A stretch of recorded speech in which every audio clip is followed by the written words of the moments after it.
컨쇼 클레이지 컨설턴트 서영진의 입시 이야기를 시작하도록 하겠습니다.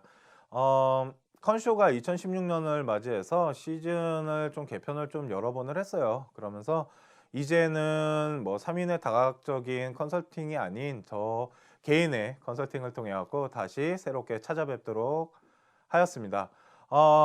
오늘부터는 저희가 방송에 저희가 이제 문구가 좀 바뀌었어요.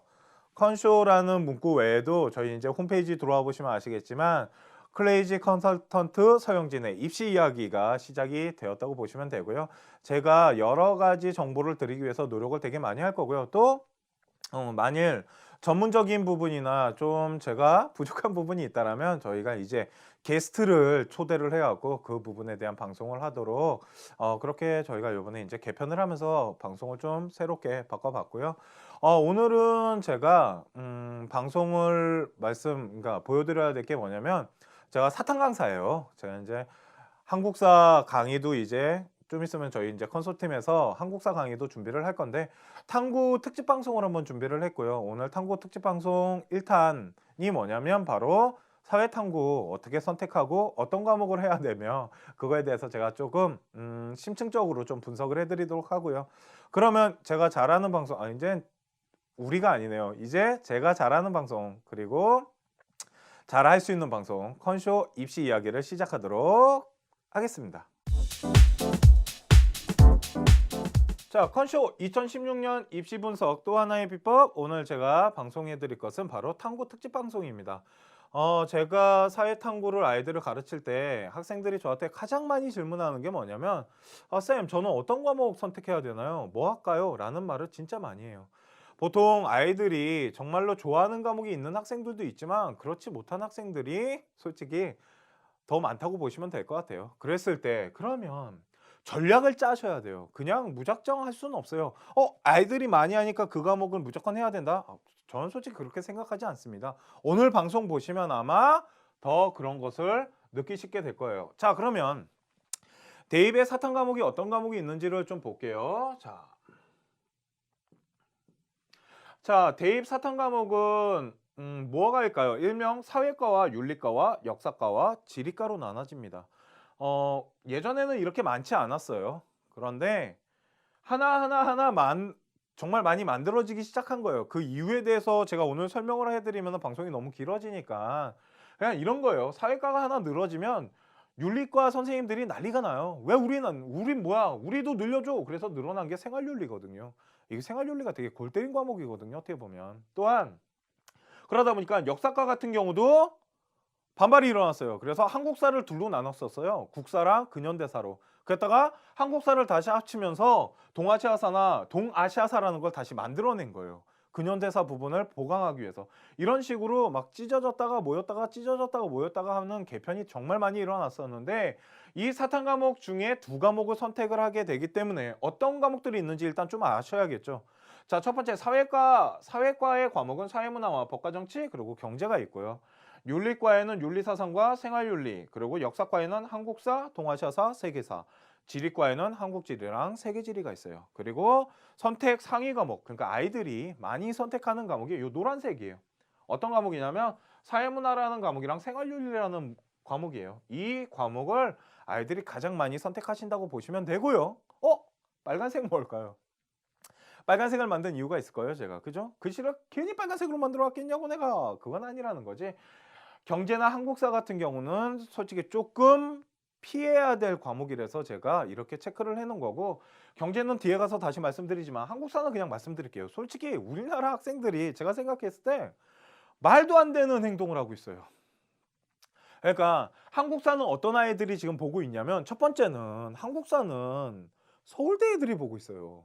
서울대를 입시를 지원하는 아이들이 보고 있기 때문에 솔직히 한국사를 지원한다라는 건 서울대 애들이랑 맞짱 뜨겠다라는 거고 두 번째는 진짜 역사 매니아 아이들 있죠. 역사 매니아. 정말 나는 역사가 너무 좋고 한국사 빠야. 완전 좋아. 이런 아이들이 하고 있기 때문에 한국사는 솔직히 지금 좀 이따가 제가 데이터 보여드리겠지만 말도 안 되는 인원이 지금 도전하고 있다는 거예요. 그러지 말라는 거지.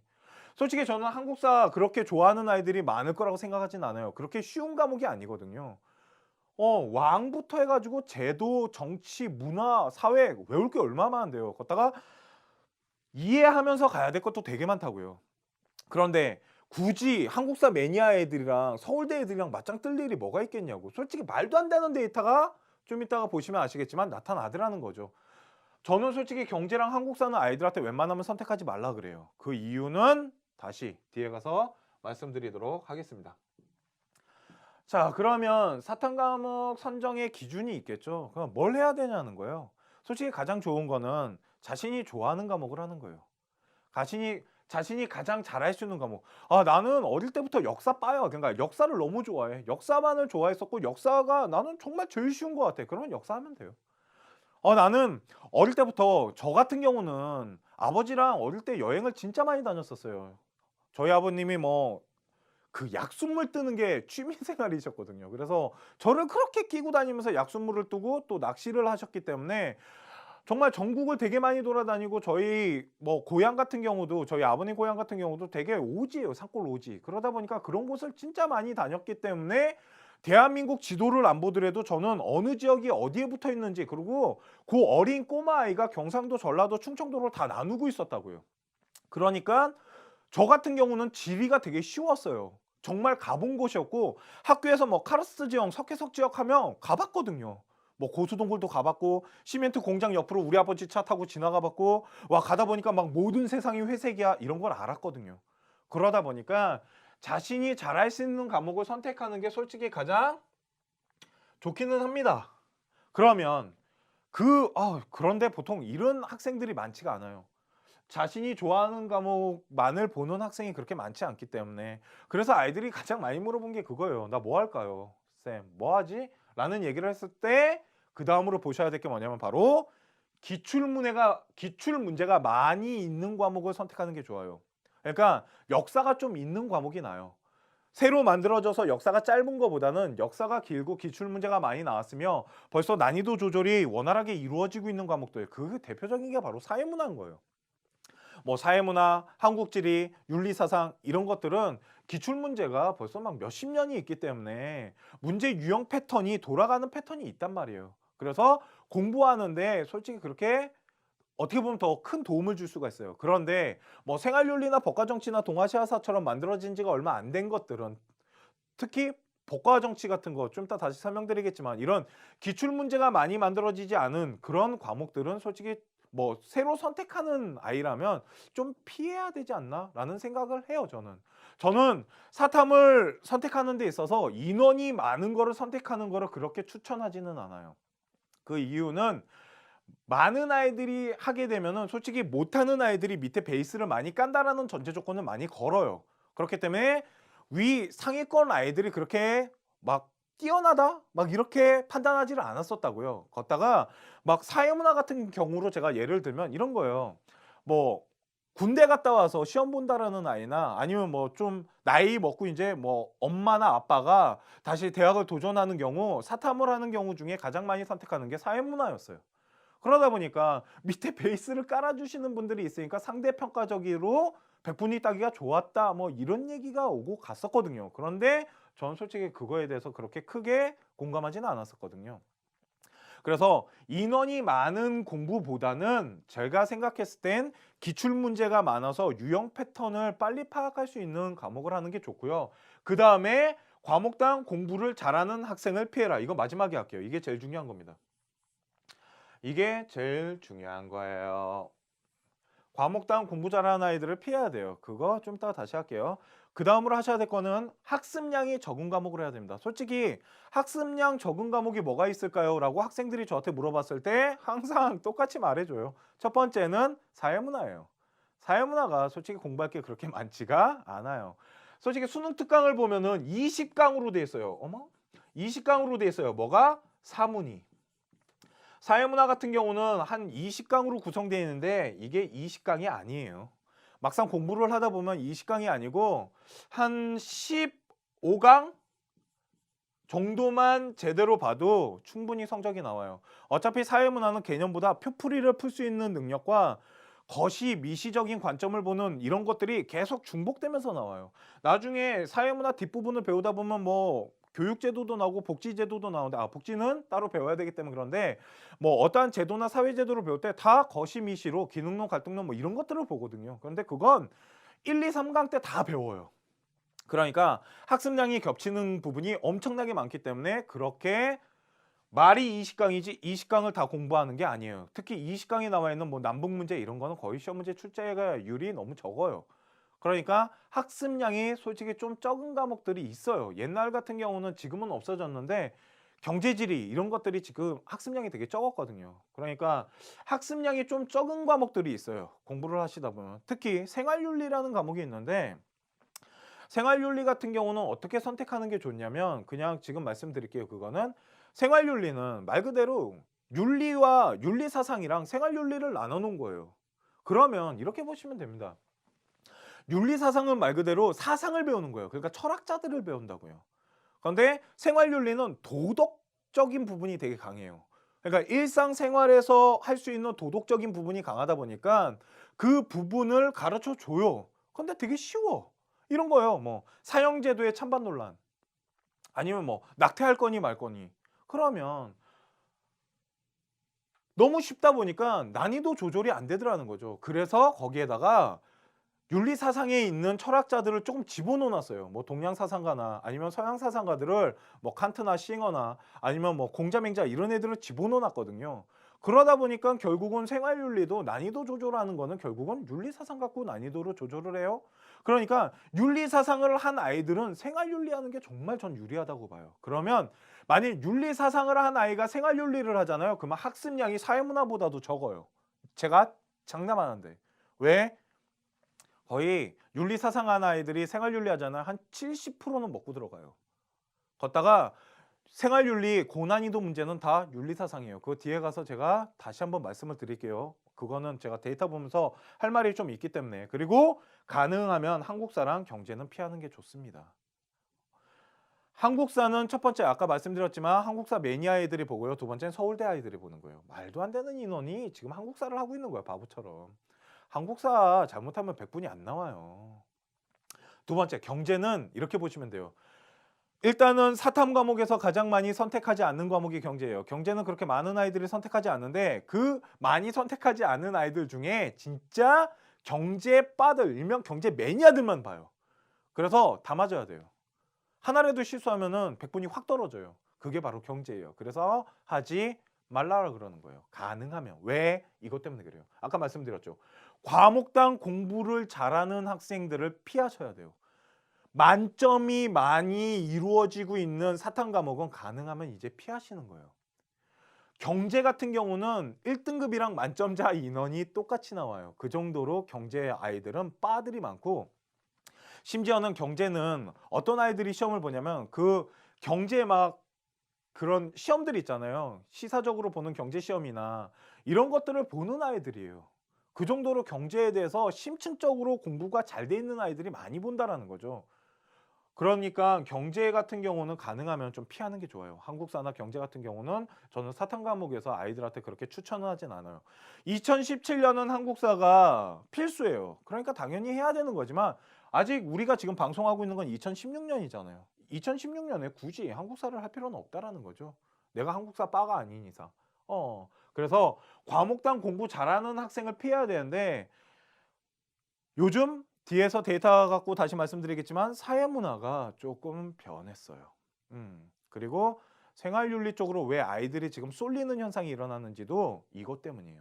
과목당 공부를 잘하는 아이들이 많이 하는 과목들 그 대표적인 게 바로 한국사랑 경제예요. 요게 두 개가 같은 거예요. 한국사와 경제는 과목당 공부 잘하는 아이들이 많이 몰려 있어요. 그러니까 왜 그래야 되냐는 거예요. 공부를 잘하는 아이들이 많다라는 건 그만큼 100분위 따기가 힘들어요. 100분위는 절대평가가 아니에요. 상대평가지. 내가 잘한다고 점수가 잘 나오는 게 아니라고요. 결국은. 100분위로 가는 거기 때문에 상대적인 평가 점수를 따져보셔야 돼요. 그런데 왜 공부 잘하는 애들이 많은 쪽으로 가냐고 바보처럼. 그러지 말라는 거예요. 그러면 자, 좀 볼게요. 자, 사탐 과목 응시율을 한번 볼게요. 보통 아이들이 어느 정도로 지금 시험을 보고 있는지를 보면 자, 생활윤리가 지금 단연 1등입니다. 이게 바뀐 거예요. 원래 사회문화가 1등이었어요. 2년 전까지만 해도 사회문화가 1등이었는데 이거 사람들이 예측하기 시작했어요. 솔직히 사탐을 분석하거나 사탐을 좀 잘 아는 사람들은 이거 다들 뭐라 그랬냐면 드디어 사회문화의 전성기가 무너지는구나. 생활윤리가 조만간 1등 하겠구나라는 얘기가 나오기 시작했거든요. 그 이유가 뭐냐면 이런 거예요.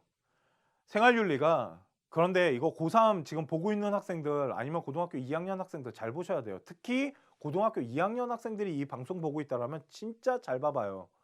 너네들이 지금 잘못 생각하는 게 하나 있거든. 그게 뭐냐면 생활윤리 고등학교 2학년 때 모의고사 보잖아. 그러면 되게 쉬워. 그지?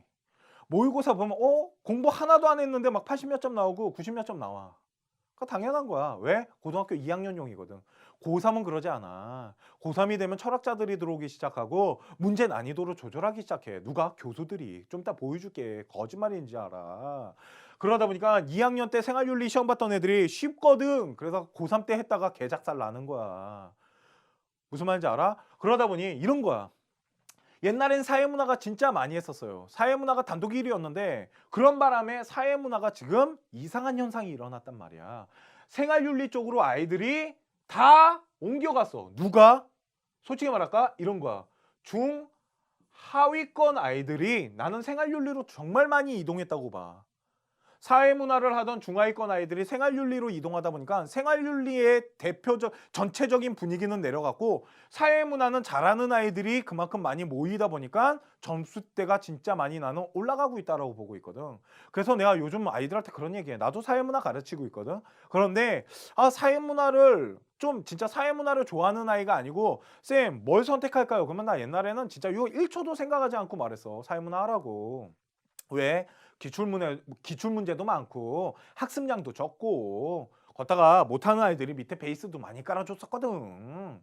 그렇기 때문에 사회문화를 많이 하라 그랬었는데 이제 그러지 않아. 나 이제 사회문화를 그렇게 적극적으로 추천하지 않는다고 솔직히. 왜? 생활윤리 때문에 그래. 생활윤리라는 과목이 되게 좋은 과목이야 이제 보면.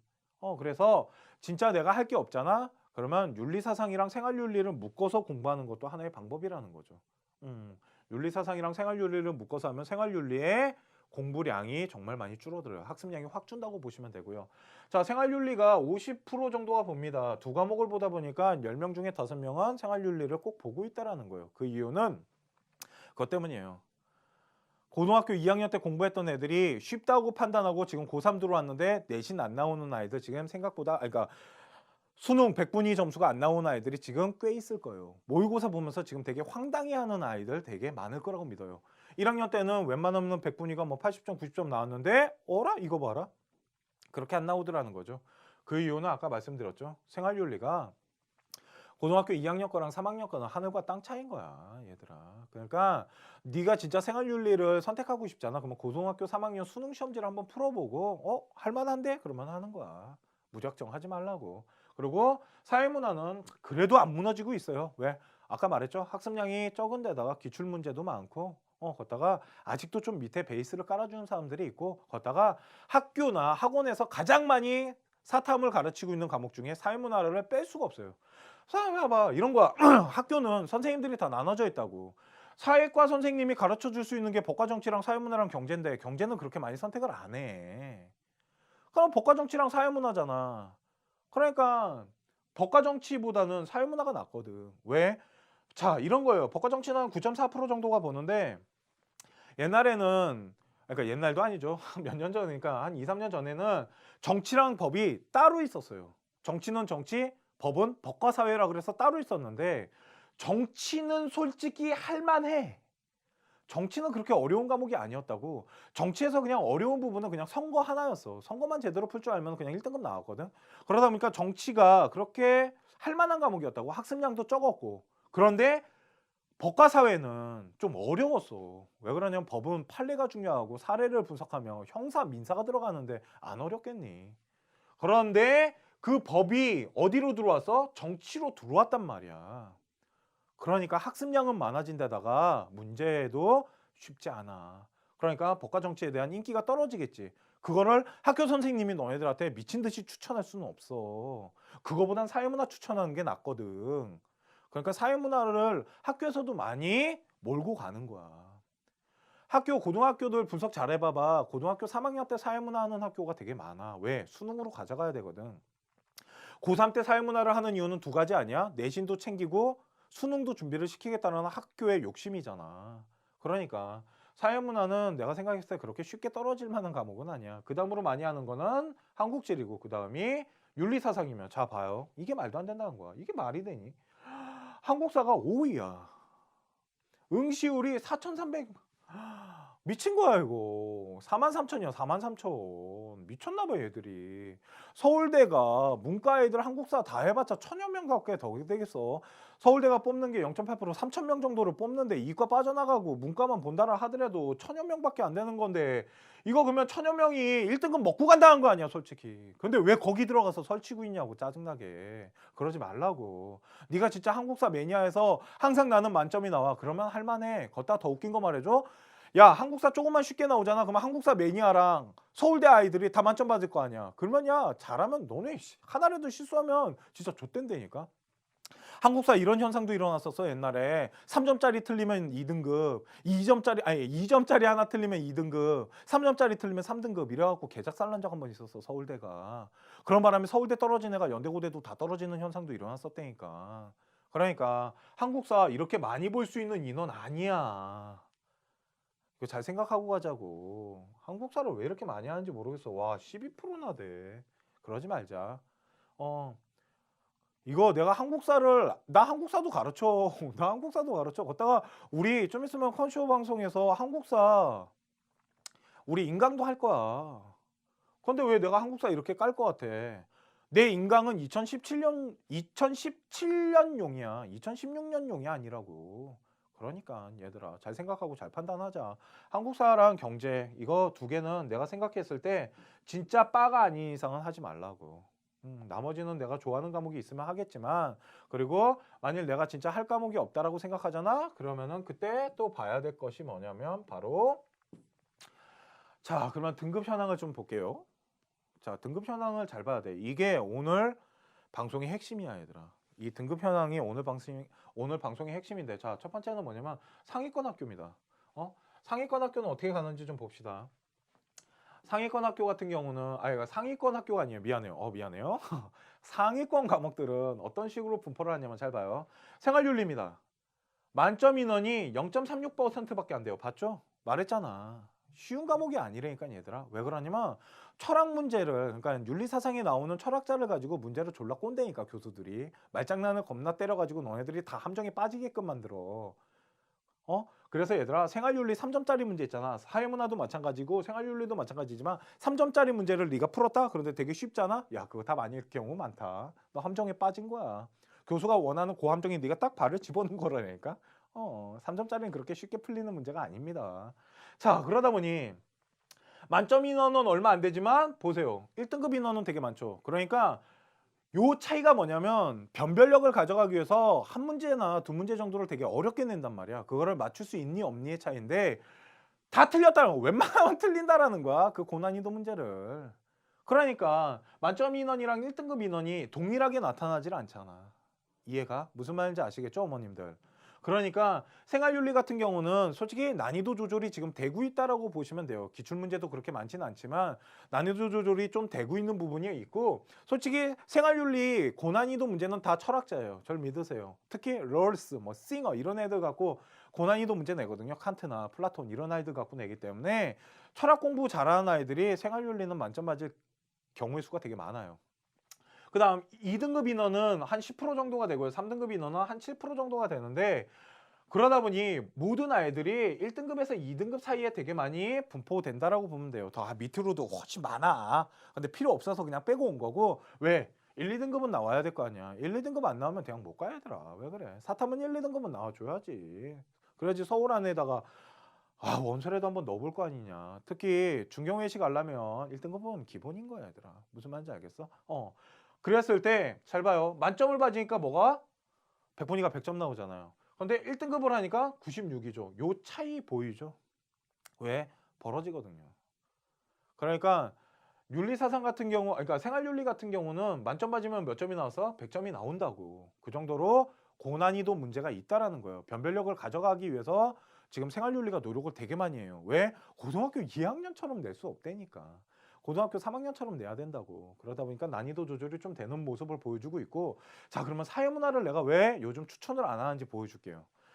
예전에는 한 2년 전만 해도 내가 사회문화 완전히 빠였어요. 애들한테 그냥 무조건 사회문화 하라 그랬어. 그런데 지금 왜 그러지 않냐면, 아까 이거는 그냥 제 생각이에요. 제 전제 조건이 좀 깔린 거고 제 생각인데, 사회문화를 많이 하던 아이들 중에 중하위권 밑에 깔아주던 아이들이 어디로 이동했다고 나는 믿냐면 생활윤리 쪽으로 좀 많이 이동했다고 믿어요. 왜?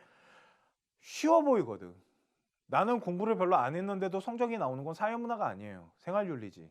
그러다 보니까 중하위권 아이들이 좀 많이 이동을 하면서 밑에 받쳐주는 데이터가 생활윤리 쪽으로 이동했다고 생각이 들어요. 그러다 보니 사회문화는 어떤 아이들이 하냐면 잘하는 아이들이 좀 몰리기 시작했다라는 게 제 1차 분석이고, 두 번째는 학교에서나 학원에서도 사회문화를 되게 많이 몰고 있어요.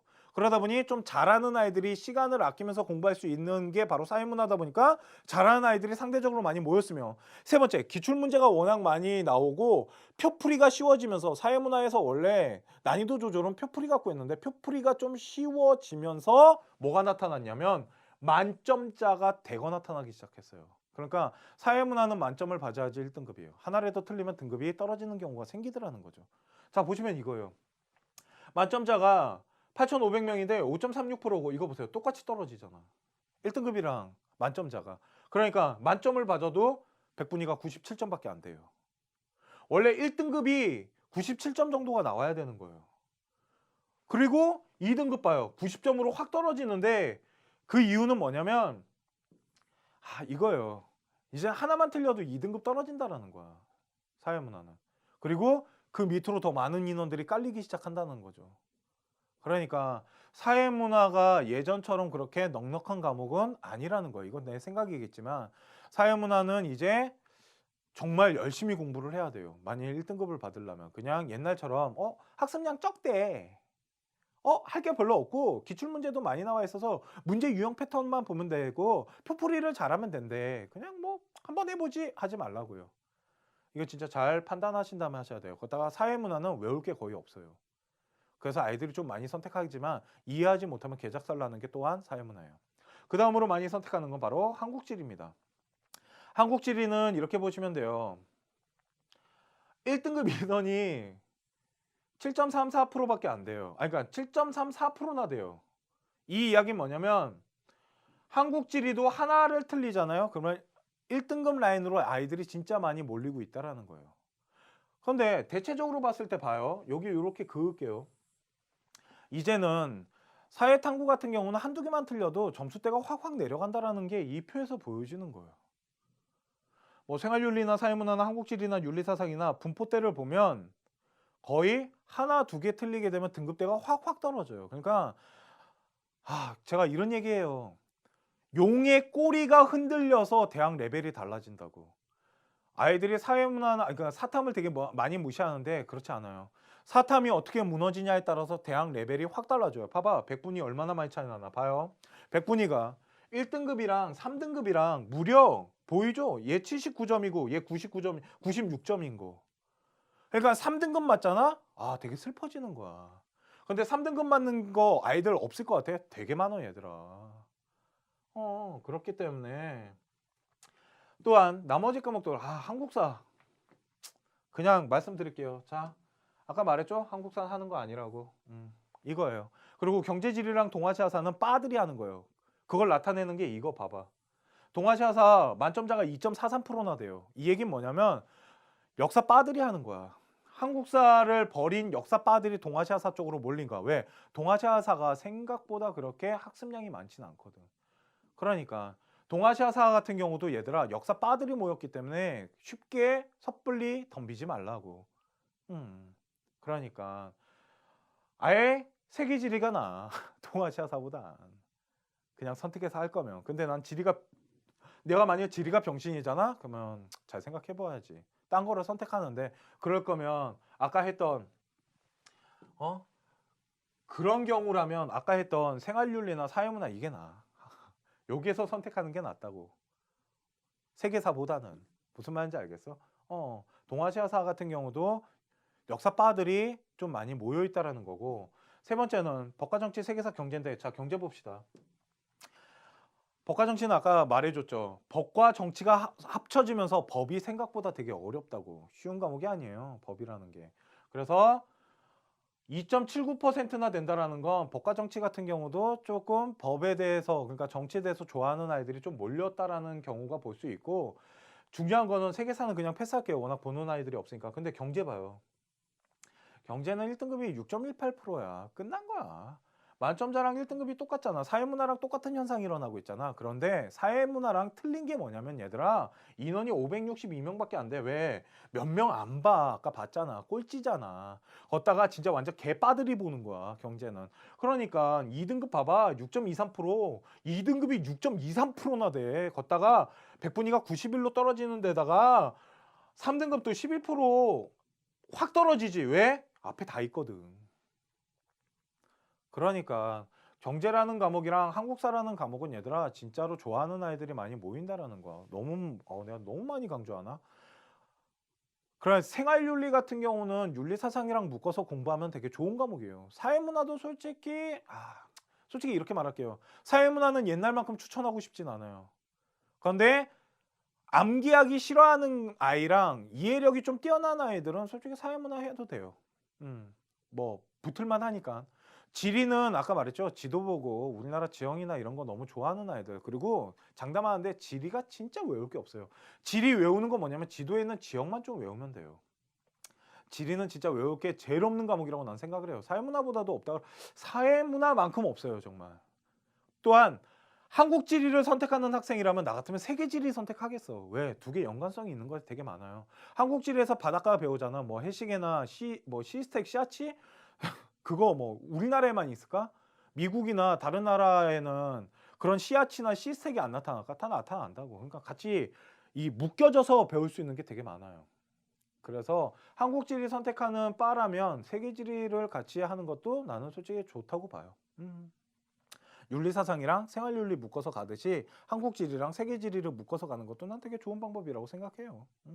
그래서 일단은 제가 비추하는 거는 경제랑 한국 지리고, 솔직히 좀 추천을 하는 과목은 생활윤리와 윤리사상, 그리고 한국 지리를 할 거면 세계 지리 아니면은 사회문화. 그나마 사회문화가 그래도 다른 과목에 비해서는 괜찮다라는 거죠. 왜 많은 사람들이 하겠냐는 거야. 다 이유가 있다라는 거지. 일단은 사회를, 사탐이라는 과목을 선택하는 기준은 내가 생각했을 때 그건 것 같아요. 일단은 자기 자신이 좋아하는 거 하는 게 맞아요. 그리고 내가 잘할 수 있는 과목을 하는 게 좋고, 가능하면 좀 연관성이 있는 과목을 하는 게 좋아요. 그거 뒤에 가서 다시 한번 해드리고요. 자, 그러면 원래는 이거는 내가 안 하려고 그랬는데 봐요. 저번 제가 방송 때 그 얘기를 한번 드렸어요. 제2 외국어 방송을 사탐하면서 한번 해드리겠다고. 왜 그러면 제2 외국어가 좀 되게 웃긴 게 많아요. 또한 제2 외국어를 보는 학교가 그렇게 상위권 레벨 학교가 많지가 않기 때문에 제가 그렇게 강추를 하진 않지만, 중위권이나 중하위권 학생들, 특히 사탐 점수가 조금 덜 나오는 아이들 있죠. 뭐 사탐 점수가 5등급, 6등급, 7등급 이렇게 나오는 아이들은 좀 봐요. 그러면 아마 도움이 될 거예요. 첫 번째 제가 준비해온 과목이 뭐냐면 프랑스어예요. 프랑스어인데 이거 그냥 그냥 보여드릴게요. 프랑스어는 하나의 기준을 보여드리기 위해서 한 건데, 좋은 과목이라고 말씀드리는 거 아니에요. 아이들이 많이 하는 과목이에요. 불어, 스페인어, 중국어, 일본어, 이거 4개는 진짜 많이 하거든요. 특히 특목고 아이들도 있기 때문에. 그런데 보면 원점수가 뭐 48점, 수능 때 46점 나오는데 봐요. 9평 봤을 때, 9월 모의고사 봤을 때 이 점수가 수능 보니까 점수 내려가죠. 두 번째, 잘 봐. 2015년 9평 봤을 때보다 수능 봤을 때 점수대가 대표적으로 내려가죠. 아이들이 모의고사 본 거보다 수능장 가서 시험 봤을 때 제2 외국어는 대표적으로 점수가 다 내려가요. 그렇기 때문에 제가 그거를 중요시하는 것 중에 하나긴 했어요. 또한 프랑스어 볼게요. 프랑스어 2015년 거 46점 1등급만 봐요. 47점, 47점, 46점, 2등급 46점이죠. 그러니까 점수가 안 낮네. 이거는 프랑스어를 할 줄 아는 아이들이 되게 많이 시험을 본 거예요. 정말 공부를 열심히 하는 아이들이 본 거라고. 그러니까 제2외국어 쉬운 거 아니야. 그런데 그러면 다음 과목을 볼게요. 다음 과목은 중국어랑 일본어예요. 자 봅시다. 중국어 같은 경우도 그냥 2015년 것만 볼게요. 나머지는 그냥 옆에서 한번 봐보세요. 이거 봐. 수능장 갔더니 떨어지잖아 점수가. 이상해 이게. 수능장만 가면 이거 봐. 떨어지잖아. 떨어지는 점수가 더 많아. 1등급이랑 2등급이 벌어졌다라는 거 아니에요 지금. 2015년에. 그런데 봐요. 2015년 47점이죠. 2등급 43점이야. 그러니까 쉬운 과목이 아니라니까. 애들이 공부 되게 그러니까 열심히 준비하는 아이들이 오는 거예요 이게. 걷다가 봐봐. 일본어도 47점, 45점. 수능장 가서 떨어지는 거 보이죠? 수능장 가니까 떨어지잖아 좀. 점수대가. 그죠? 그러니까 수능장 가면 이상하게 애들이 점수 시험을 못 봐. 그러니까 백분위 따기가 더 좋기는 해. 여기 봐요. 1등급 49점인데 여기 45점이잖아. 4점이나 벌어지죠. 사탐은 이렇게 벌어지지 않아요 이제. 아까 말했잖아. 사탐은 한두 개만 틀려도 확확 떨어지는데. 그러니까 제 2외국어 같은 경우는 그만 47점, 45점이라는 건 아이들이 공부를 하고 있다라는 거예요. 그러니까 섣불리 덤빌 만한 과목은 아니야. 그런데 저번에 우리가 컨쇼 방송할 때 제 2외국어 얘기가 왜 나왔냐면요. 이것 때문인 거예요. 지금부터 보여드리는 거 보여드릴게요. 잘 보세요. 러시아어는 3, 4년 전까지만 해도 내가 이거 3, 4년 걸 갖고 왔어야 되는데 죄송해요. 러시아어가 49점. 미안요. 자, 러시아어가 49점 겁나 높죠. 걷다가 48점, 42점, 47점, 42점. 그런데 봐요. 3등급 봐. 3등급 18점. 이게 왜 그러냐면요. 이게 왜 이런 현상이 일어났었냐면 18점 보여? 18점?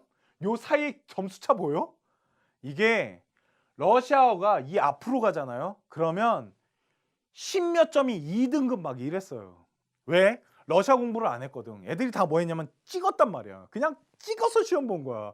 누가 러시아 공부를 해. 그냥 찍은 거지. 그런데 소문이 난 거예요.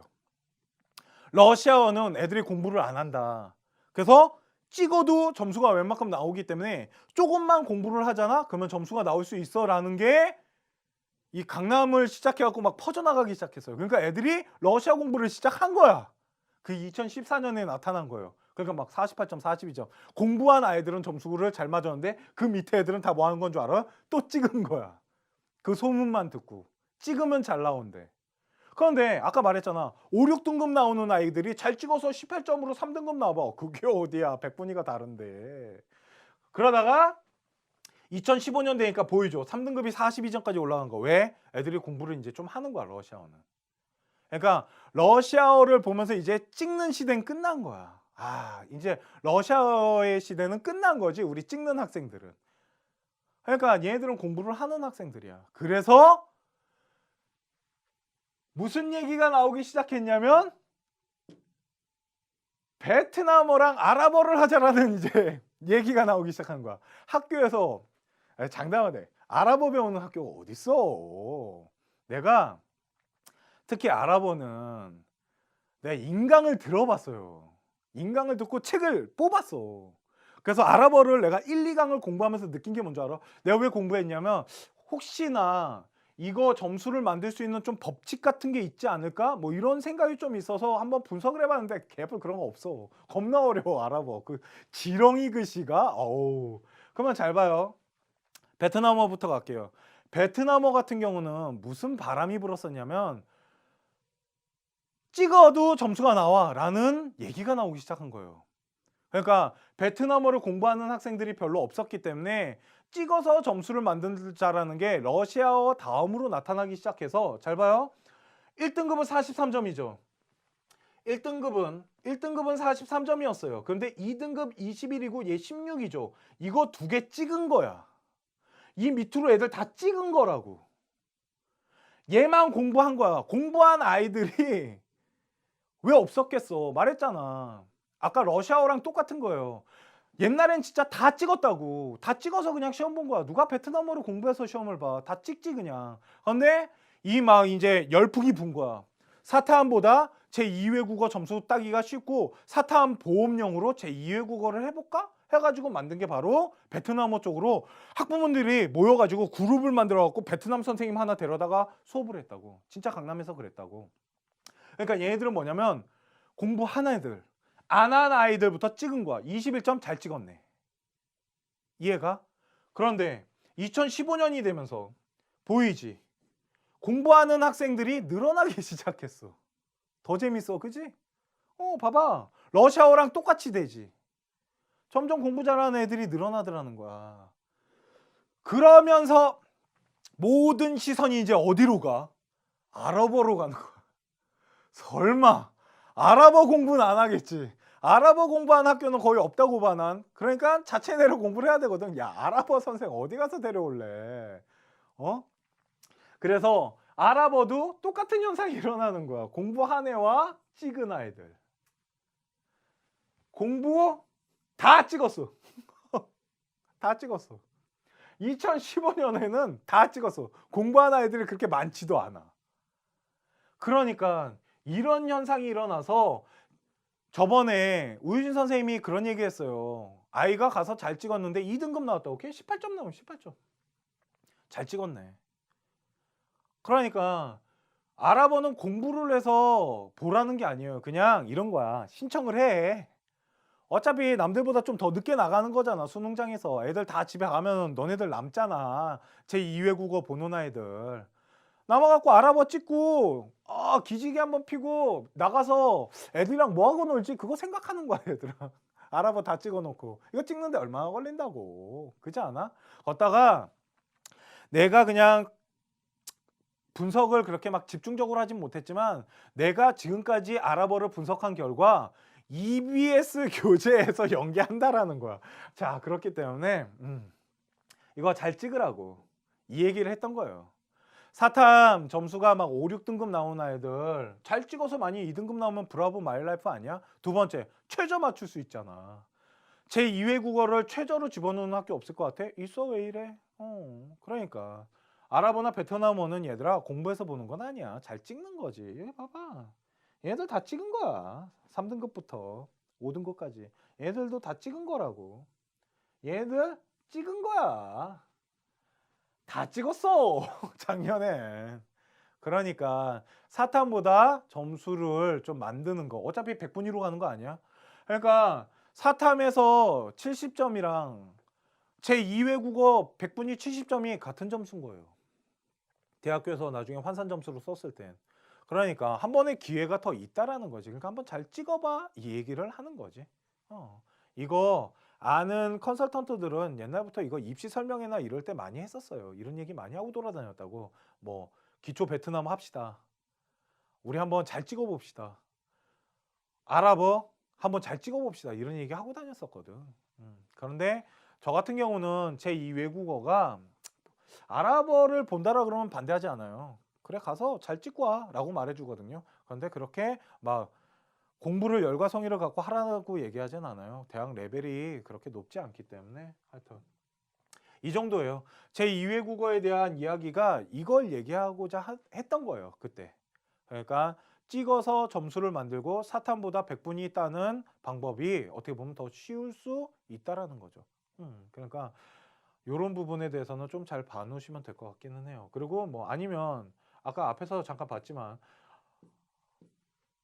중국어나 일본어를 사용하는 아이들, 특히 뭐 특목고 아이들이나 아니면은 나 학교에서 제2외국어를 하는데 중국어나 일본어에 대한 관심이 많아서 뭐 중국어 뭐 HSK나 뭐 이런 시험을 준비하는 아이들은 솔직히 사탐보다 쉬울 수 있어요. 왜 그러냐면 문제가 그렇게 어렵진 않아요. 정말 어떻게 보면 초중 수준밖에 안 돼요. 정말 쉽다라는 생각이 들거든요. 중국어 같은 경우는. 저도 중국말을 좀 공부하지만 중국어 이 시험지를 보면 내가 풀 수 있으니까 끝난 거야. 내가 그렇게 중국어 잘하지 않거든. 근데 나도 웬만큼 풀 수 있는 걸로 봐서는 좀 뭐 제2외국어에 영향력이 있는 학생들이라면 한번 해볼 만하지 않나라는 생각이 든다라는 거죠. 자, 그러면 볼게요. 어머?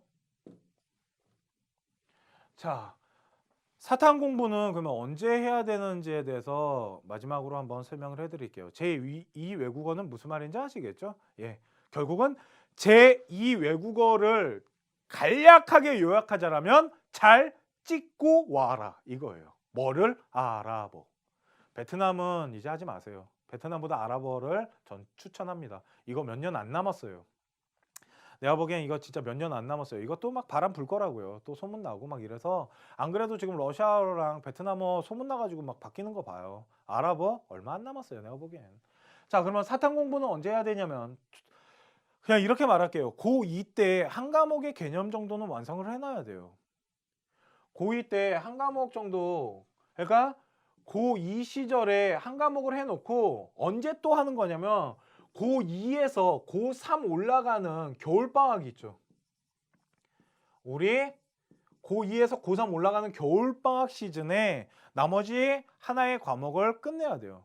그래서 고3 3월이 끝났을 때는 사탐 과목 두 과목에 대한 개념이 끝나야지 6월 모의고사 점수를 만들 수 있다고요, 여러분들.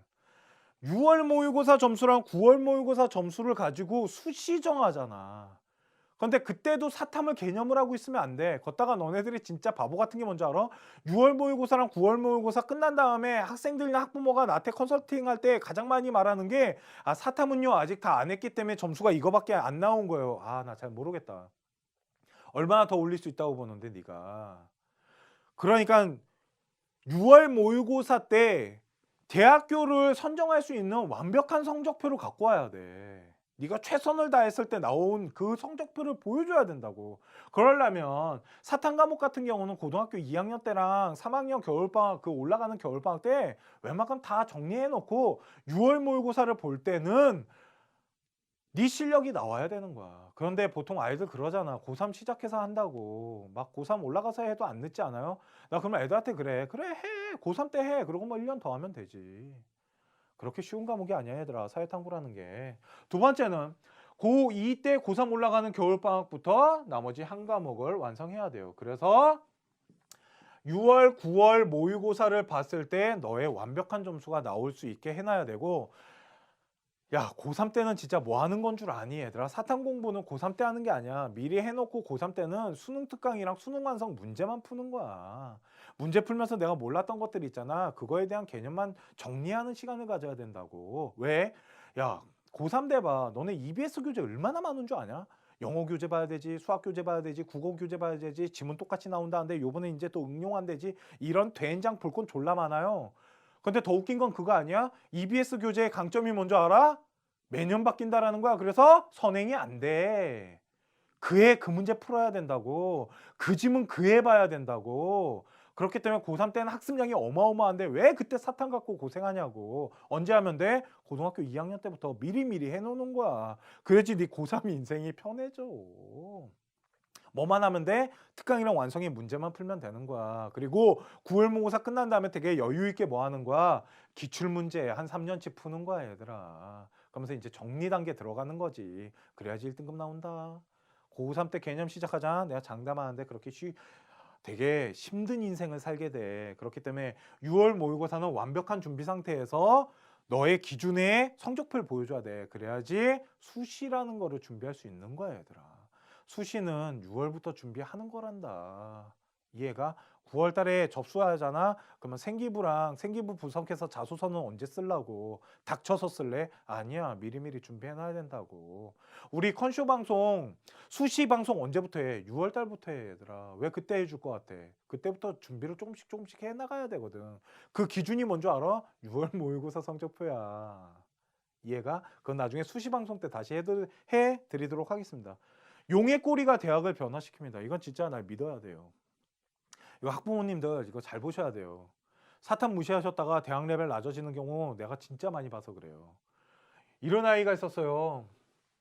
국어랑 외국어랑 수리가 있었는데 111 찍어왔는데요. 사탐 평균 냈더니 4가 나온 거예요. 이것만 보면 어디 갈 수 있는 줄 알아요? 연대고대 갈 수 있다고요. 근데 얘 때문에 어디 간 줄 알아요? 중앙대 갔다고요. 중앙대도요. 문 닫고 그러니까 예비 떴어요. 예비. 얘 하나 때문에. 왜? 4등급이면 백분위가 60점대예요. 이해가요? 70점 초반에서 60점까지 내려간다고요. 그러니까 무려 40점을 깎아먹은 거예요.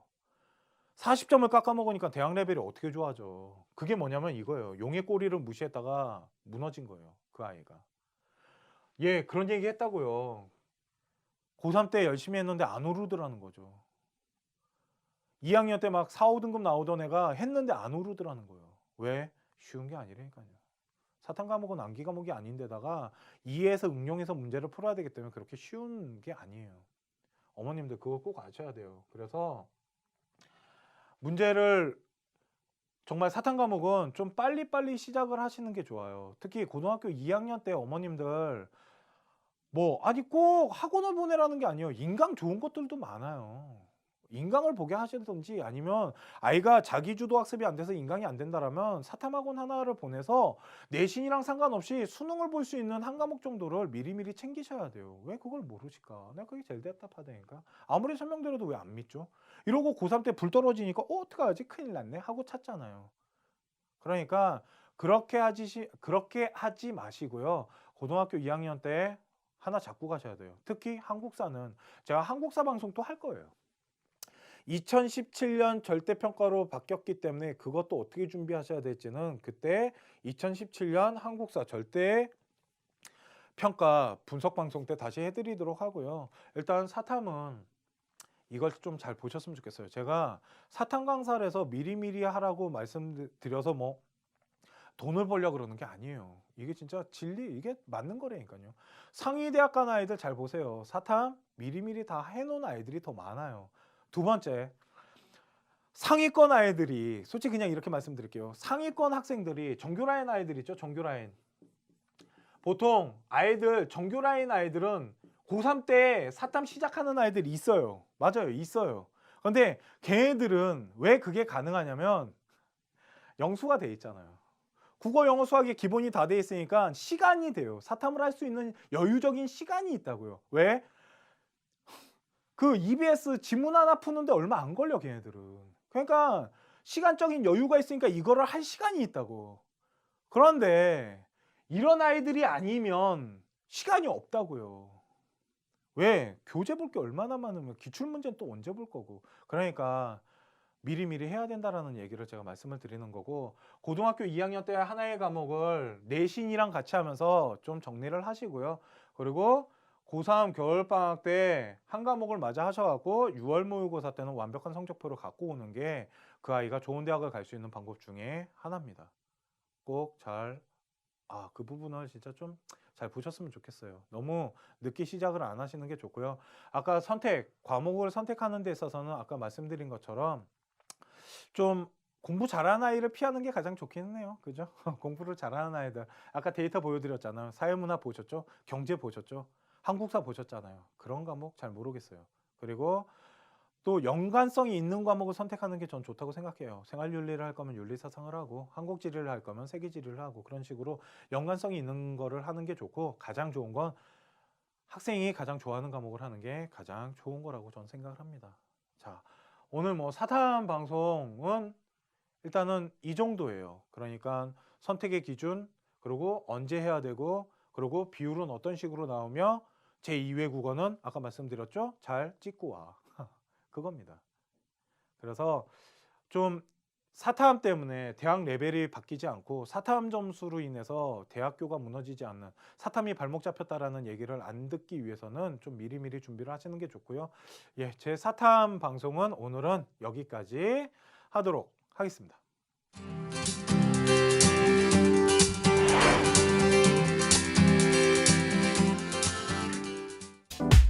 일단은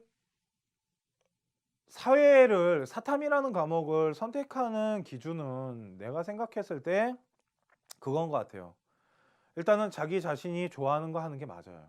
그리고 내가 잘할 수 있는 과목을 하는 게 좋고, 가능하면 좀 연관성이 있는 과목을 하는 게 좋아요. 그거 뒤에 가서 다시 한번 해드리고요. 자, 그러면 원래는 이거는 내가 안 하려고 그랬는데 봐요.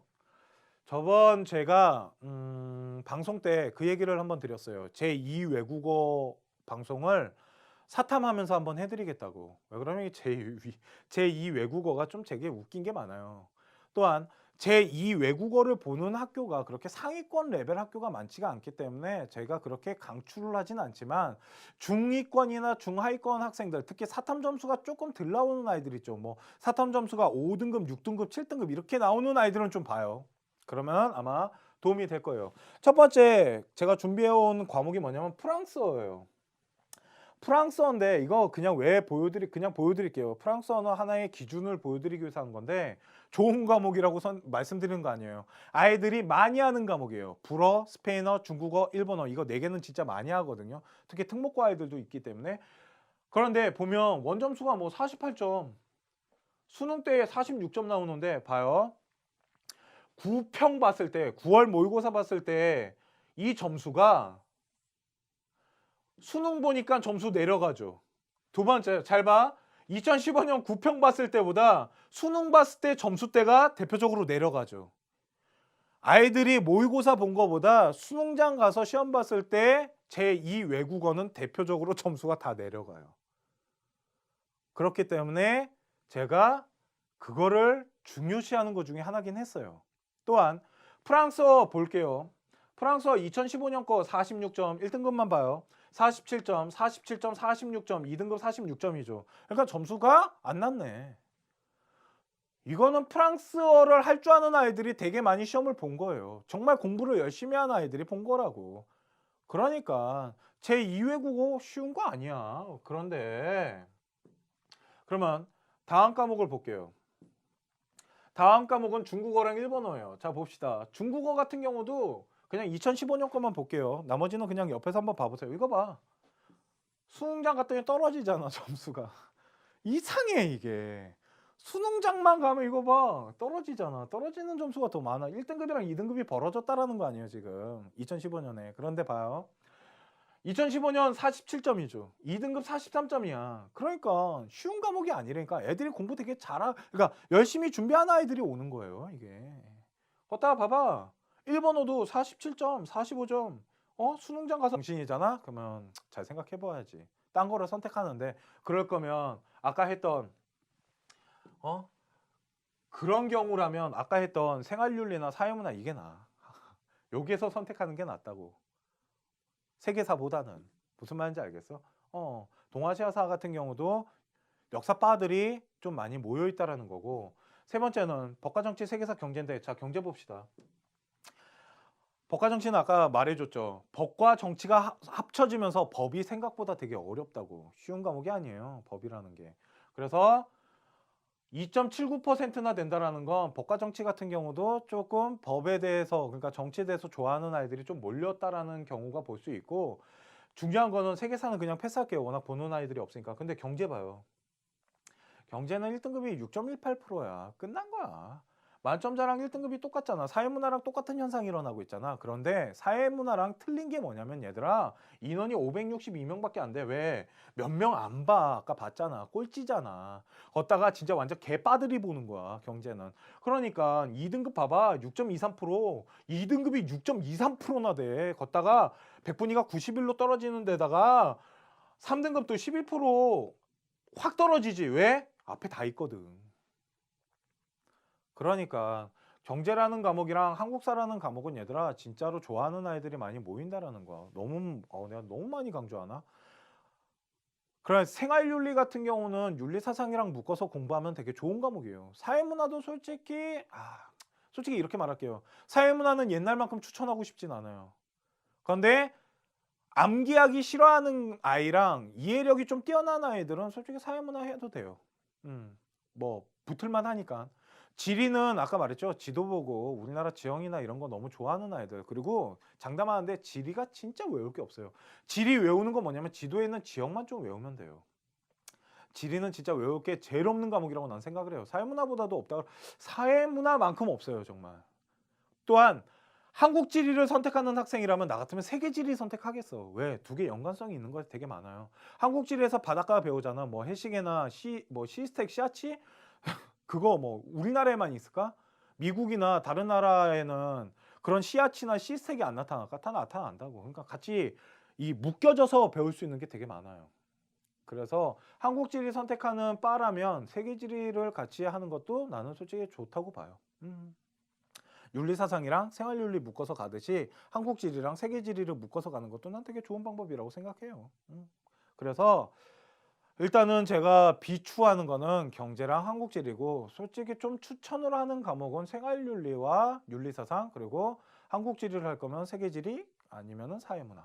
입시를 지원하는 아이들이 보고 있기 때문에 솔직히 한국사를 지원한다라는 건 서울대 애들이랑 맞짱 뜨겠다라는 거고, 두 번째는 진짜 역사 매니아 아이들 있죠. 역사 매니아. 정말 나는 역사가 너무 좋고 한국사 빠야. 완전 좋아. 이런 아이들이 하고 있기 때문에 한국사는 솔직히 지금 좀 이따가 제가 데이터 보여드리겠지만 말도 안 되는 인원이 지금 도전하고 있다라는 거예요. 그러지 말라는 거지. 솔직히 저는 한국사 그렇게 좋아하는 아이들이 많을 거라고 생각하진 않아요. 그렇게 쉬운 과목이 아니거든요. 왕부터 해가지고 제도, 정치, 문화, 사회 외울 게 얼마나 많은데요. 거기다가 이해하면서 가야 될 것도 되게 많다고요. 그런데 굳이 한국사 매니아 애들이랑 서울대 애들이랑 맞짱 뜰 일이 뭐가 있겠냐고. 솔직히 말도 안 되는 데이터가 좀 이따가 보시면 아시겠지만 나타나더라는 거죠. 저는 솔직히 경제랑 한국사는 아이들한테 웬만하면 선택하지 말라 그래요. 그 이유는 다시 뒤에 가서 말씀드리도록 하겠습니다. 자, 그러면 사탐 과목 선정의 기준이 있겠죠. 그럼 뭘 해야 되냐는 거예요. 솔직히 가장 좋은 거는 자신이 좋아하는 과목을 하는 거예요. 자신이 가장 잘할 수 있는 과목. 나는 어릴 때부터 역사 빠요. 그러니까 역사를 너무 좋아해. 역사만을 좋아했었고, 역사가 나는 정말 제일 쉬운 것 같아. 그러면 역사 하면 돼요. 나는 어릴 때부터, 저 같은 경우는 아버지랑 어릴 때 여행을 진짜 많이 다녔었어요. 저희 아버님이 뭐 그 약순물 뜨는 게 취미 생활이셨거든요. 그래서 저를 그렇게 끼고 다니면서 약순물을 뜨고 또 낚시를 하셨기 때문에 정말 전국을 되게 많이 돌아다니고, 저희 뭐 고향 같은 경우도, 저희 아버님 고향 같은 경우도 되게 오지예요. 산골 오지. 그러다 보니까 그런 곳을 진짜 많이 다녔기 때문에 대한민국 지도를 안 보더라도 저는 어느 지역이 어디에 붙어 있는지, 그리고 그 어린 꼬마 아이가 경상도, 전라도, 충청도를 다 나누고 있었다고요. 그러니까 저 같은 경우는 지리가 되게 쉬웠어요. 정말 가본 곳이었고, 학교에서 뭐 카르스트 지역, 석회석 지역 하면 가봤거든요. 뭐 고수동굴도 가봤고, 시멘트 공장 옆으로 우리 아버지 차 타고 지나가 봤고, 와 가다 보니까 막 모든 세상이 회색이야, 이런 걸 알았거든요. 그러다 보니까 자신이 잘할 수 있는 과목을 선택하는 게 솔직히 가장 좋기는 합니다. 그러면 그런데 보통 이런 학생들이 많지가 않아요. 자신이 좋아하는 과목만을 보는 학생이 그렇게 많지 않기 때문에, 그래서 아이들이 가장 많이 물어본 게 그거예요. 나 뭐 할까요? 쌤, 뭐 하지? 라는 얘기를 했을 때 그 다음으로 보셔야 될 게 뭐냐면 바로 기출 문제가 많이 있는 과목을 선택하는 게 좋아요. 그러니까 역사가 좀 있는 과목이 나요. 새로 만들어져서 역사가 짧은 것보다는 역사가 길고 기출 문제가 많이 나왔으며 벌써 난이도 조절이 원활하게 이루어지고 있는 과목들, 그 대표적인 게 바로 사회문화인 거예요. 뭐 사회문화, 한국지리, 윤리사상 이런 것들은 기출 문제가 벌써 막 몇십 년이 있기 때문에 무려 보이죠? 얘 79점이고 얘 99점, 96점인 거. 그러니까 3등급 맞잖아? 되게 슬퍼지는 거야. 근데 3등급 맞는 거 아이들 없을 것 같아? 되게 많아 얘들아. 그렇기 때문에 또한 나머지 과목들, 한국사 그냥 말씀드릴게요. 자, 아까 말했죠? 한국사 하는 거 아니라고. 이거예요. 그리고 경제지리랑 동아시아사는 빠들이 하는 거예요. 그걸 나타내는 게 이거 봐봐. 동아시아사 만점자가 2.43%나 돼요. 이 얘기는 뭐냐면 역사 빠들이 하는 거야. 한국사를 버린 역사 빠들이 동아시아사 쪽으로 몰린 거야. 왜? 동아시아사가 생각보다 그렇게 학습량이 많지는 않거든. 그러니까 동아시아사 같은 경우도 얘들아 역사 빠들이 모였기 때문에 쉽게 섣불리 덤비지 말라고. 그러니까 아예 세계지리가 나. 동아시아사보다. 그냥 선택해서 할 거면. 근데 난 내가 만약에 지리가 병신이잖아? 그러면 잘 생각해 봐야지. 딴 거를 선택하는데, 그럴 거면 아까 했던 그런 경우라면 아까 했던 생활윤리나 사회문화 이게 나아. 여기에서 선택하는 게 낫다고.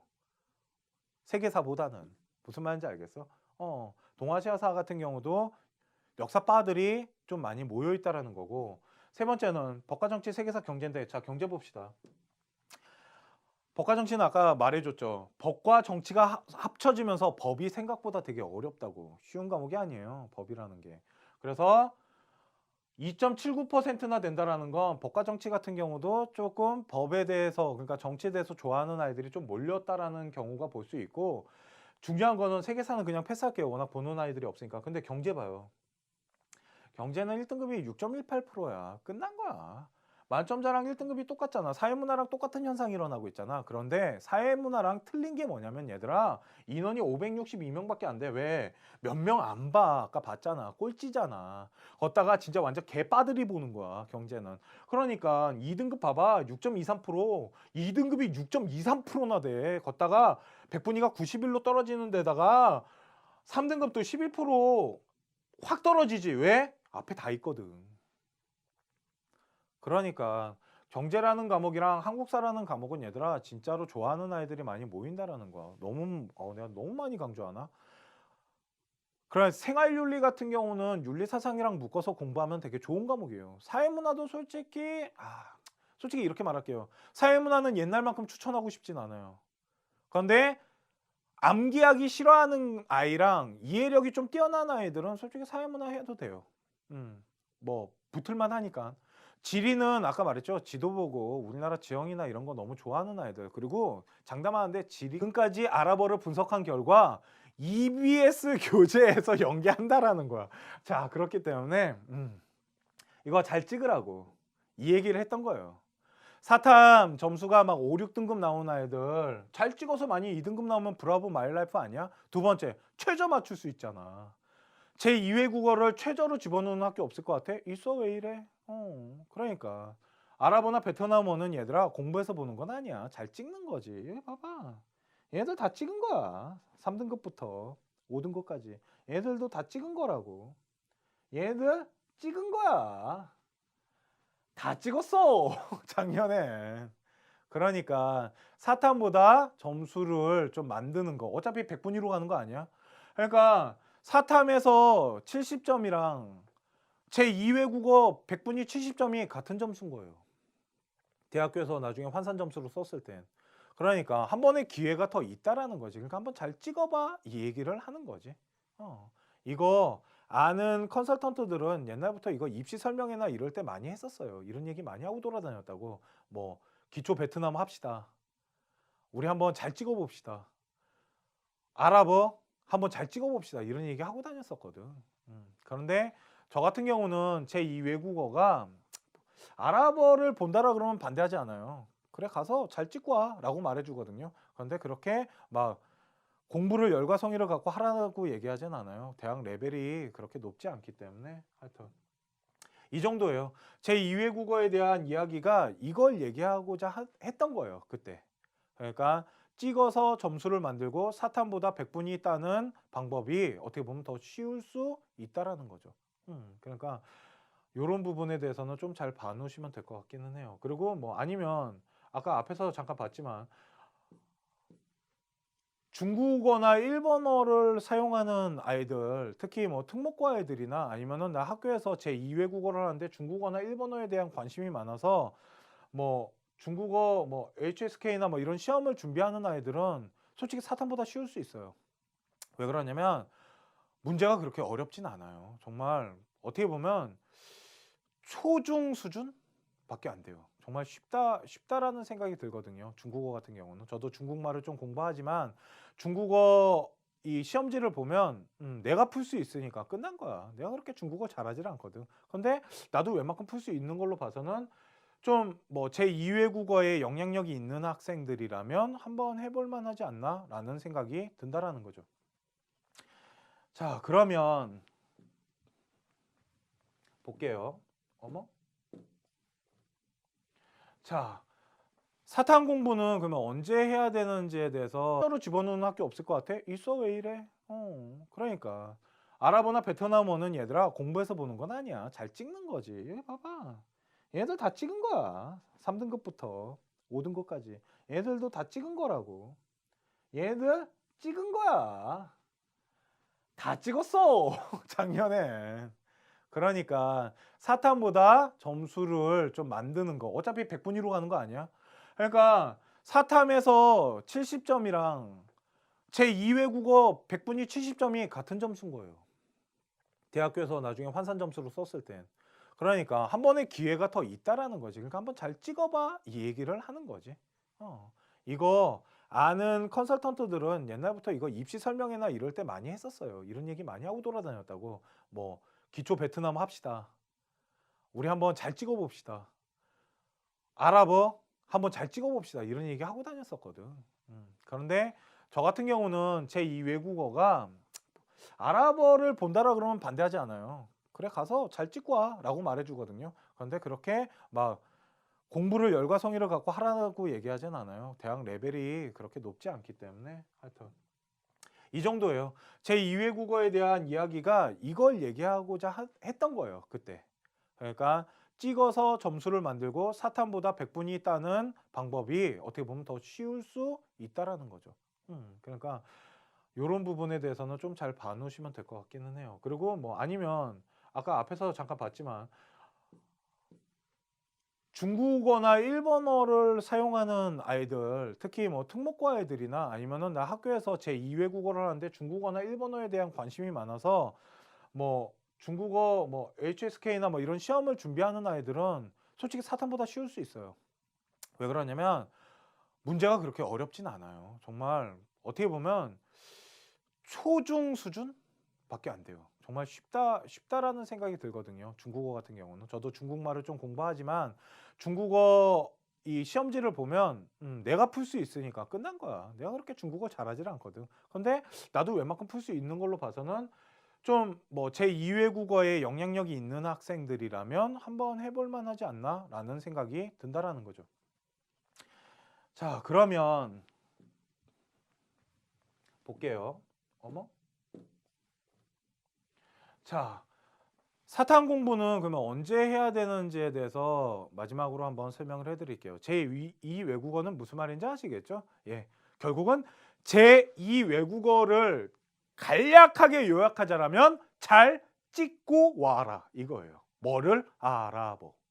베트남은 이제 하지 마세요. 베트남보다 아랍어를 전 추천합니다. 이거 몇 년 안 남았어요. 그럴 때 항상 똑같이 말해줘요. 첫 번째는 사회문화예요. 사회문화가 솔직히 공부할 게 그렇게 많지가 않아요. 솔직히 수능 특강을 보면은 20강으로 돼 있어요. 어머? 20강으로 돼 있어요. 뭐가? 사문이. 사회문화 같은 경우는 한 20강으로 구성되어 있는데 이게 20강이 아니에요. 막상 공부를 하다 보면 20강이 아니고 한 15강 정도만 제대로 봐도 충분히 성적이 나와요. 어차피 사회문화는 개념보다 표풀이를 풀 수 있는 능력과 거시 미시적인 관점을 보는 이런 것들이 계속 중복되면서 나와요. 나중에 사회문화 뒷부분을 배우다 보면 뭐 교육제도도 나오고 복지제도도 나오는데 복지는 따로 배워야 되기 때문에 그런데 뭐 어떠한 제도나 사회제도를 배울 때 다 거시 미시로 기능론 갈등론 뭐 이런 것들을 보거든요. 그런데 그건 1, 2, 3강 때 다 배워요. 그러니까 학습량이 겹치는 부분이 엄청나게 많기 때문에 그렇게 말이 20강이지 20강을 다 공부하는 게 아니에요. 특히 20강에 나와 있는 뭐 남북 문제 이런 거는 거의 시험 문제 출제율이 너무 적어요. 그러니까 학습량이 솔직히 좀 적은 과목들이 있어요. 옛날 같은 경우는 지금은 없어졌는데 경제지리 이런 것들이 지금 학습량이 되게 적었거든요. 그러니까 학습량이 좀 적은 과목들이 있어요. 공부를 하시다 보면. 특히 생활윤리라는 과목이 있는데 생활윤리 같은 경우는 어떻게 선택하는 게 좋냐면 그냥 지금 말씀드릴게요. 그거는 생활윤리는 말 그대로 윤리와 윤리사상이랑 생활윤리를 나눠 놓은 거예요. 그러면 이렇게 보시면 됩니다. 윤리사상은 말 그대로 사상을 배우는 거예요. 그러니까 철학자들을 배운다고요. 그런데 생활윤리는 도덕적인 부분이 되게 강해요. 그러니까 일상생활에서 할 수 있는 도덕적인 부분이 강하다 보니까 그 부분을 가르쳐 줘요. 근데 되게 쉬워. 이런 거예요. 뭐 사형제도의 찬반 논란 아니면 뭐 낙태할 거니 말 거니 그러면 너무 쉽다 보니까 난이도 조절이 안 되더라는 거죠. 그래서 거기에다가 윤리 사상에 있는 철학자들을 조금 집어넣어 놨어요. 뭐 동양 사상가나 아니면 서양 사상가들을 뭐 칸트나 싱어나 아니면 뭐 공자맹자 이런 애들을 집어넣어 놨거든요. 그러다 보니까 결국은 생활윤리도 난이도 조절하는 거는 결국은 윤리사상 갖고 난이도로 조절을 해요. 그러니까 윤리사상을 한 아이들은 생활윤리하는 게 정말 전 유리하다고 봐요. 그러면 만약 윤리사상을 한 아이가 생활윤리를 하잖아요. 그러면 학습량이 사회문화보다도 적어요. 제가 장담하는데. 왜? 거의 윤리사상 한 아이들이 생활윤리 하잖아요. 한 70%는 먹고 들어가요. 걷다가 생활윤리 고난이도 문제는 다 윤리사상이에요. 그 뒤에 가서 제가 다시 한번 말씀을 드릴게요. 그거는 제가 데이터 보면서 할 말이 좀 있기 때문에. 그리고 가능하면 한국사랑 경제는 피하는 게 좋습니다. 한국사는 첫 번째 아까 말씀드렸지만 한국사 매니아 아이들이 보고요. 두 번째는 서울대 아이들이 보는 거예요. 뭐가 나올 수 있어라는 게 이 강남을 시작해갖고 막 퍼져나가기 시작했어요. 그러니까 애들이 러시아 공부를 시작한 거야. 그 2014년에 나타난 거예요. 그러니까 막 48점, 42점. 공부한 아이들은 점수를 잘 맞았는데 그 밑에 애들은 다 뭐 하는 건 줄 알아? 또 찍은 거야. 그 소문만 듣고. 찍으면 잘 나온대. 그런데 아까 말했잖아. 5, 6등급 나오는 아이들이 잘 찍어서 18점으로 3등급 나와봐. 그게 어디야. 백분위가 다른데. 그러다가 2015년 되니까 보이죠. 3등급이 42점까지 올라간 거. 왜? 애들이 공부를 이제 좀 하는 거야, 러시아어는. 그러니까 러시아어를 보면서 이제 찍는 시대는 끝난 거야. 아, 이제 러시아어의 시대는 끝난 거지. 우리 찍는 학생들은. 그러니까 얘네들은 공부를 하는 학생들이야. 그래서 무슨 얘기가 나오기 시작했냐면 베트남어랑 아랍어를 하자라는 이제 얘기가 나오기 시작한 거야. 학교에서 장담하네. 아랍어 배우는 학교가 어딨어. 내가 특히 아랍어는 내가 인강을 들어봤어요. 인강을 듣고 책을 뽑았어. 그래서 아랍어를 내가 1, 2강을 공부하면서 느낀 게 뭔지 알아? 내가 왜 공부했냐면 혹시나 이거 점수를 만들 수 있는 좀 법칙 같은 게 있지 않을까? 뭐 이런 생각이 좀 있어서 한번 분석을 해봤는데 개뿔 그런 거 없어. 겁나 어려워 아랍어. 그 지렁이 글씨가 어우. 그러면 잘 봐요. 베트남어부터 갈게요. 베트남어 같은 경우는 무슨 바람이 불었었냐면 찍어도 점수가 나와 라는 얘기가 나오기 시작한 거예요. 그러니까 베트남어를 공부하는 학생들이 별로 없었기 때문에 찍어서 점수를 만들자라는 게 러시아어 다음으로 나타나기 시작해서 잘 봐요. 1등급은 43점이죠. 1등급은 43점이었어요. 그런데 2등급 21이고 얘 16이죠. 이거 두 개 찍은 거야. 이 밑으로 애들 다 찍은 거라고. 얘만 공부한 거야. 공부한 아이들이 왜 없었겠어. 말했잖아. 아까 러시아어랑 똑같은 거예요. 옛날엔 진짜 다 찍었다고. 다 찍어서 그냥 시험 본 거야. 누가 베트남어를 공부해서 시험을 봐. 다 찍지 그냥. 근데 이 막 이제 열풍이 분 거야. 사타함보다 제2외국어 점수 따기가 쉽고 사타함 보험용으로 제2외국어를 해볼까? 해가지고 만든 게 바로 베트남어 쪽으로 학부모들이 모여가지고 그룹을 만들어갖고 베트남 선생님 하나 데려다가 수업을 했다고. 진짜 강남에서 그랬다고. 그러니까 얘네들은 뭐냐면 공부한 애들, 안 한 아이들부터 찍은 거야. 21점 잘 찍었네. 이해가? 그런데 2015년이 되면서 보이지? 공부하는 학생들이 늘어나기 시작했어. 더 재밌어, 그지? 봐봐. 러시아어랑 똑같이 되지. 점점 공부 잘하는 애들이 늘어나더라는 거야. 그러면 상위권 학교는 어떻게 가는지 좀 봅시다. 상위권 학교 같은 경우는 상위권 학교가 아니에요. 미안해요. 미안해요. 상위권 과목들은 어떤 식으로 분포를 하냐면 잘 봐요. 생활윤리입니다. 만점 인원이 0.36%밖에 안 돼요. 봤죠? 말했잖아. 쉬운 과목이 아니라니까 얘들아. 왜 그러냐면 철학 문제를 그러니까 윤리사상에 나오는 철학자를 가지고 문제를 졸라 꼰대니까 교수들이 말장난을 겁나 때려가지고 너네들이 다 함정에 빠지게끔 만들어. 그래서 얘들아 생활윤리 3점짜리 문제 있잖아. 사회문화도 마찬가지고 생활윤리도 마찬가지지만 3점짜리 문제를 네가 풀었다? 그런데 되게 쉽잖아? 야 그거 답 아닐 경우 많다. 너 함정에 빠진 거야. 교수가 원하는 고함정에 네가 딱 발을 집어넣은 거라니까. 3점짜리는 그렇게 쉽게 풀리는 문제가 아닙니다. 자 그러다 보니 만점 인원은 얼마 안 되지만 보세요. 1등급 인원은 되게 많죠. 그러니까 요 차이가 뭐냐면 변별력을 가져가기 위해서 한 문제나 두 문제 정도를 되게 어렵게 낸단 말이야. 그거를 맞출 수 있니 없니의 차이인데 다 틀렸다는 거. 웬만하면 틀린다라는 거야. 그 고난이도 문제를. 그러니까 만점 인원이랑 1등급 인원이 동일하게 나타나질 않잖아. 이해가? 무슨 말인지 아시겠죠 어머님들? 그러니까 생활윤리 같은 경우는 솔직히 난이도 조절이 지금 되고 있다라고 보시면 돼요. 기출문제도 그렇게 많지는 않지만 난이도 조절이 좀 되고 있는 부분이 있고, 솔직히 생활윤리 고난이도 문제는 다 철학자예요. 절 믿으세요. 특히 롤스, 뭐 싱어 이런 애들 갖고 고난이도 문제 내거든요. 칸트나 플라톤 이런 아이들 갖고 내기 때문에 철학 공부 잘하는 아이들이 생활윤리는 만점 맞을 경우의 수가 되게 많아요. 그 다음 2등급 인원은 한 10% 정도가 되고요. 3등급 인원은 한 7% 정도가 되는데, 그러다 보니 모든 아이들이 1등급에서 2등급 사이에 되게 많이 분포된다라고 보면 돼요. 더 밑으로도 훨씬 많아. 근데 필요 없어서 그냥 빼고 온 거고. 왜? 1, 2등급은 나와야 될 거 아니야. 1, 2등급 안 나오면 그냥 못 가야 되더라. 왜 그래? 사탐은 1, 2등급은 나와줘야지. 그래야지 서울 안에다가 원서라도 한번 넣어볼 거 아니냐. 특히 중경외시 가려면 1등급은 기본인 거야, 얘들아. 무슨 말인지 알겠어? 그랬을 때 잘 봐요. 만점을 받으니까 뭐가? 백분위가 100점 나오잖아요. 근데 1등급을 하니까 96이죠. 요 차이 보이죠? 왜? 벌어지거든요. 그러니까 윤리사상 같은 경우, 그러니까 생활윤리 같은 경우는 만점 받으면 몇 점이 나와서 100점이 나온다고. 그 정도로 고난이도 문제가 있다라는 거예요. 변별력을 가져가기 위해서 지금 생활윤리가 노력을 되게 많이 해요. 왜? 고등학교 2학년처럼 낼 수 없다니까.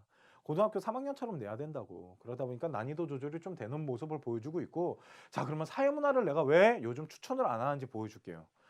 예전에는 한 2년 전만 해도 내가 사회문화 완전히 빠였어요. 애들한테 그냥 무조건 사회문화 하라 그랬어. 그런데 지금 왜 그러지 않냐면, 아까 이거는 그냥 제 생각이에요. 제 전제 조건이 좀 깔린 거고 제 생각인데, 사회문화를 많이 하던 아이들 중에 고3 때 사회문화를 하는 이유는 두 가지 아니야? 내신도 챙기고 수능도 준비를 시키겠다는 학교의 욕심이잖아. 그러니까 사회문화는 내가 생각했을 때 그렇게 쉽게 떨어질 만한 과목은 아니야. 그 다음으로 많이 하는 거는 한국지리고, 그 다음이 윤리사상이면, 자 봐요. 이게 말도 안 된다는 거야. 이게 말이 되니? 한국사가 5위야.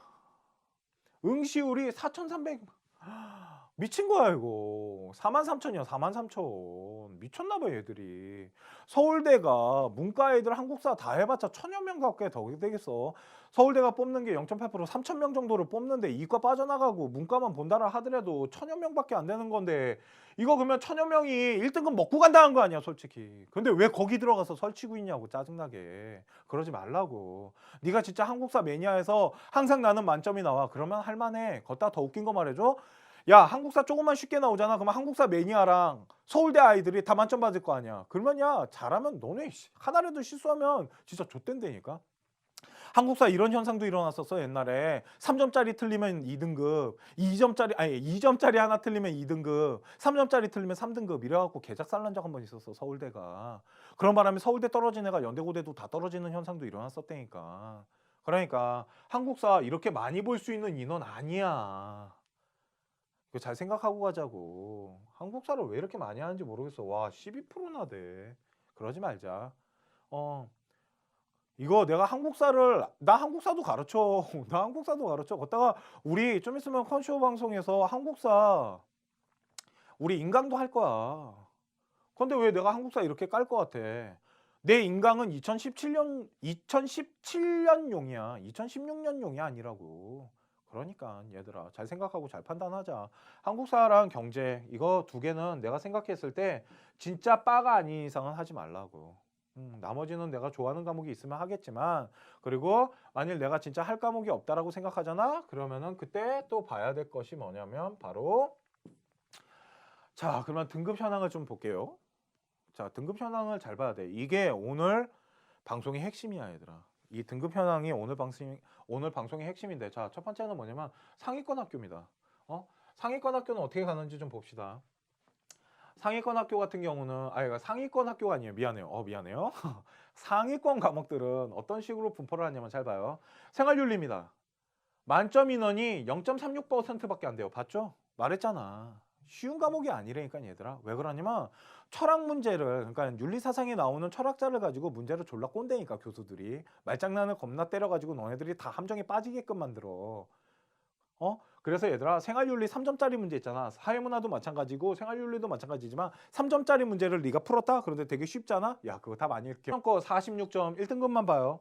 47점, 47점, 46점, 2등급 46점이죠. 그러니까 점수가 안 낮네. 이거는 프랑스어를 할 줄 아는 아이들이 되게 많이 시험을 본 거예요. 정말 공부를 열심히 하는 아이들이 본 거라고. 그러니까 제2외국어 쉬운 거 아니야. 그런데 그러면 다음 과목을 볼게요. 다음 과목은 중국어랑 일본어예요. 자, 봅시다. 중국어 같은 경우도 그냥 2015년 것만 볼게요. 나머지는 그냥 옆에서 한번 봐보세요. 이거 봐. 수능장 갔더니 떨어지잖아, 점수가. 이상해, 이게. 수능장만 가면 이거 봐. 떨어지잖아. 떨어지는 점수가 더 많아. 1등급이랑 2등급이 벌어졌다라는 거 아니에요, 지금. 2015년에. 그런데 봐요. 2015년 47점이죠. 2등급 43점이야. 그러니까 쉬운 과목이 아니라니까. 애들이 공부 되게 그러니까 열심히 준비하는 아이들이 오는 거예요, 이게. 걷다가 봐봐. 일본어도 47점, 45점. 수능장 가서 떨어지는 거 보이죠? 수능장 가니까 떨어지잖아, 좀. 점수대가. 그죠? 그러니까 수능장 가면 이상하게 애들이 점수 시험을 못 봐. 그러니까 백분위 따기가 더 좋기는 해. 여기 봐요. 1등급 49점인데 여기 45점이잖아. 4점이나 벌어지죠. 사탐은 이렇게 벌어지지 않아요, 이제. 아까 말했잖아. 사탐은 한두 개만 틀려도 확확 떨어지는데.